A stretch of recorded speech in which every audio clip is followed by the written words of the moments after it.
আইপিএলে খেলার জন্য বাংলাদেশি তারকাকে কোটি কোটি টাকার প্রস্তাব। বাংলাদেশ দলের এক তারকা পেসারকে আইপিএলে খেলার জন্য কোটি কোটি টাকার প্রস্তাব দিয়েছে আইপিএলের ফ্র্যাঞ্চাইজি লখনৌ সুপার জায়ান্টস।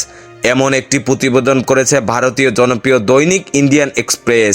তাদের সেই প্রতিবেদনে বলা হয়, বারবার অনুরোধের পরও বাংলাদেশ ক্রিকেট বোর্ড বিসিবি সেই ক্রিকেটারকে খেলার জন্য এনওসি তথা অনুমতি দেয়নি।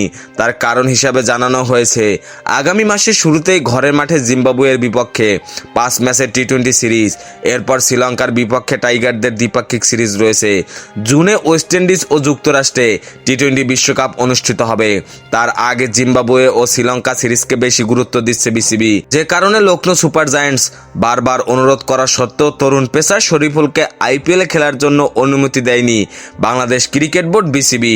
এর আগে 2022 সালে বাংলাদেশ দলের তারকা পেসার তাসকিন আহমেদকে আইপিএলের মাঝপথে দলে খেলার জন্য সেই সময় ঘরের মাঠে বাংলাদেশ দলের খেলা থাকায় তাসকিনকে অনুমতি দেয়নি বিসিবি।